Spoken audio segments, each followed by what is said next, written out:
मांडर के रण में एनडीए उम्मीदवार गंगोत्री कुजूर के पक्ष में प्रचार करने केंद्रीय राज्य मंत्री अन्नपूर्णा देवी उतरी हैं। इस दौरान न्यूज 11 भारत से मुखातिब हुई अन्नपूर्णा देवी ने राज्य सरकार पर निशाना साधते हुए जीत का दावा किया है।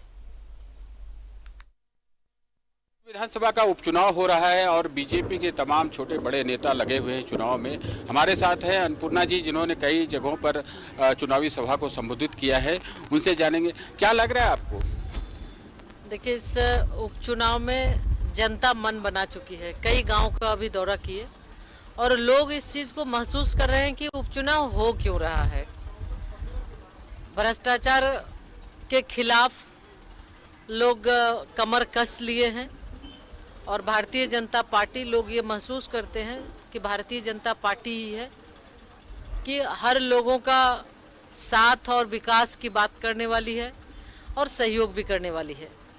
और आदरणीय प्रधानमंत्री जी के नेतृत्व में 8 साल में लगातार एक भी न किसी तरह का कोई भ्रष्टाचार का आरोप है, न कोई दाग है।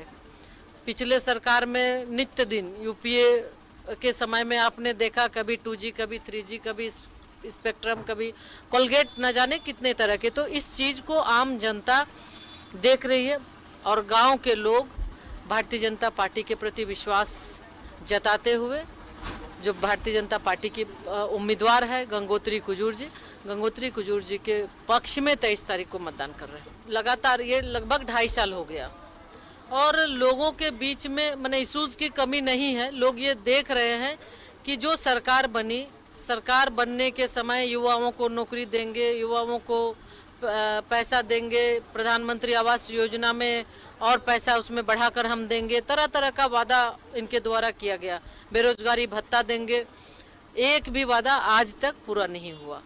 तो लोग ये महसूस कर रहे हैं कि ये सरकार सिर्फ और सिर्फ अपने लिए बनी थी और लगातार इस 2.5 साल में आप लोगों के माध्यम से जो आम जन तक जो जा रहा है कि भ्रष्टाचार की बात करने वाली, जो जल जंगल जमीन की बात करने वाली सरकार है, वो खुद ब खुद सबको अपने अंदर समाहित करती जा रही है। लीज का मामला हो, मैंने लोग पदाधिकारी के यहाँ जिस तरह से करोड़ों में पैसा पकड़ाया, तो कहीं ना कहीं हर लोग, हर युवा इस चीज़ को देख रहे हैं कि झारखंड जो पिछले 5 साल में आदरणीय रघुवर दास जी के समय में जो एक मानसिकता बनी थी, झारखंड के प्रति लोगों की एक अच्छी सोच बनी थी, एक अच्छा व्यापार और अन्य दृष्टिकोण से भी लोग यहाँ आ रहे थे। तो ये 2.5 साल में और खास करके ये 2.5 महीने में तो बिल्कुल ही लोगों की मानसिकता बदल गई और अब हर लोग चाहता है, हर युवा चाहता है कि हम अपना राज्य कम से कम अच्छा रहे। हर लोग ये चाहता है। तो जिस तरह राज्य की बदनामी हुई उस सरकार से, इसलिए गांव-गांव में आम जन का जन के प्रति आक्रोश है कि सरकार के जो अब तक के कामकाज हुए और जो विफलताएं हैं, उन्हीं के आधार पर क्षेत्र की जनता या मतदाता वोट देंगे। कैमरामैन कौशल के साथ राजेश कुमार, न्यूज 11 भारत, मांडर, रांची। सहयोगी राजेश क्या रुख करेंगे, मांडर से हमारे साथ लाइव जुड़ रहे हैं। राजेश, महज 5 साल के अंदर दूसरी बार ऐसा सिचुएशन बने कि दोबारा से एक बार फिर मांडर की जनता वोट डालने जा रही है, मतदान करने जा रही है, उपचुनाव होने जा रहा है। अगर हम देखें तो मांडर में इस समय कहीं ना कहीं पॉलिटिक्स शिफ्ट कर गया है, चाहे बात बीजेपी की करें, हम कांग्रेस से एनडीए की करें या गठबंधन की करें या फिर देव कुमार धान, वो भी अपना दावा पेश कर रहे हैं। क्या इस समय चुनावी लहर मांडर उपचुनाव में देखने को मिल रही है? मतदाताओं के बीच आप घूम रहे हैं, क्या कुछ निकलकर सामने आ रहा है? किस तरह के नेता मांडर के लोग चुनना चाह रहे हैं इस बार? देखिए जिसान, अभी जो चुनाव प्रचार हो रहा है वो धीरे धीरे सभा पर है और जितने भी प्रदेश स्तर के प्रमुख नेता हैं, चाहे वो अर्जुन मुंडा हो, अन्नपूर्णा देवी हो या फिर बाबूलाल मरांडी हो, दीपक प्रकाश हो, सभी लोग यहाँ पर अलग अलग क्षेत्रों में चुनाव प्रचार कर रहे हैं। हमारी बात हुई अन्नपूर्णा देवी से, उनका कहना है कि जो राज्य सरकार की जो कथित विफलताएं हैं उसकी वजह से क्षेत्र की जनता जो है बीजेपी को पसंद करेगी और जो आरोप लगे बंधु त्रिवेदी पर, जिसके कारण उनकी विधायकी गई, सभी जनता इसको जानती है। तो चुनाव प्रचार तेज हो गया है और जगह जगह पर चुनावी सभाएं हो रही है।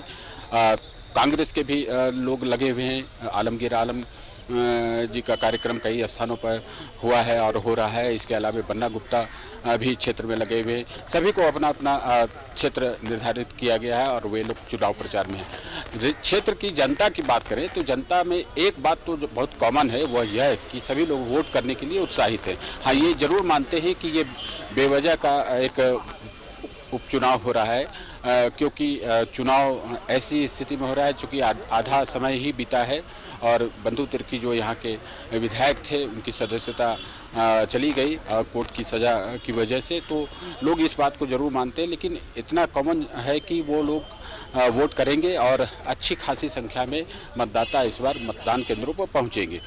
राजनेताओं की बात करें तो बीजेपी के नेताओं का कहना है कि राज्य सरकार ने जिस प्रकार से जो राज्य की जनता को ठगा है और जो वादे उन्होंने किए थे चुनावी 2019 में विधानसभा चुनाव के दौरान, उसे पूरा करने में यह सरकार विफल रही है। तो जनता में एक मैसेज है कि जो कांग्रेस के प्रत्याशी हैं, जो गठबंधन सपोर्टेड कैंडिडेट हैं, उनको जनता पसंद नहीं करेगी बल्कि बीजेपी को पसंद करेगी। अब यह तो जनता पर निर्भर करता है, यहाँ मतदाताओं पर निर्भर करेगा कि 23 जून को जो वोट होंगे तो वो किन्हें अपना समर्थन देते हैं।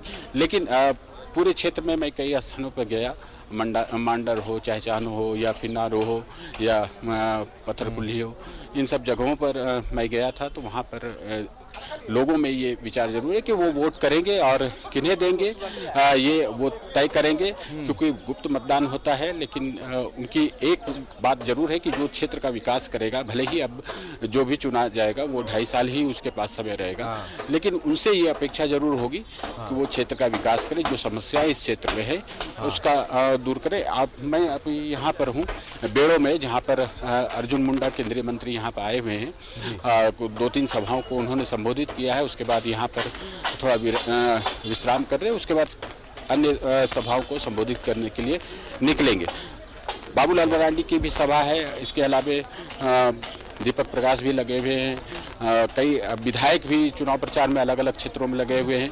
तो इस प्रकार से देखें तो चुनाव प्रचार धीरे धीरे चरम पर चल रहा है और 1-2 दिनों में और भी इसमें तेजी आएगी और तेजी आएगी। और जनता, चूंकि एक बार फिर से जनता को ये मौका मिला है कि वो अपने ऐसे नेता को चुने, ऐसे प्रतिनिधि को चुने जो मांडर का विकास कर सके। 2.5 साल ही भले, लेकिन 2.5 साल ही चाहेंगे कि मांडर की जनता है वो जो है तमाम जो मूलभूत सुविधाएं जिससे जूझ रही है, जो मिल नहीं पा रही है, वैसी तमाम मूलभूत सुविधाओं के लिए वो अपना मतदान करेंगे, क्षेत्र के विकास के लिए करेंगे और ऐसे नेता को जीत दिलाएंगे जो मांडर का समुचित विकास कर सके। बहुत शुक्रिया आपका राजेश, तमाम जानकारी के लिए। तो कुल मिलाकर बात यही है कि मतदाताओं के बीच में जब हमारे जो पत्रकार भाई है वो पहुंच रहे हैं तो वो कहीं ना कहीं यही फाइंड आउट कर रहे हैं कि जो मतदाता है वो पूरी तरह से उत्साहित है और तमाम तैयारियां मतदाताओं के स्तर से भी की जा रही है और इधर पार्टियां अपने अपने स्तर से भी कहीं ना कहीं पूरी तरह से चुनावी संग्राम में कूदी हुई। बहुत शुक्रिया आपका राजेश, तमाम।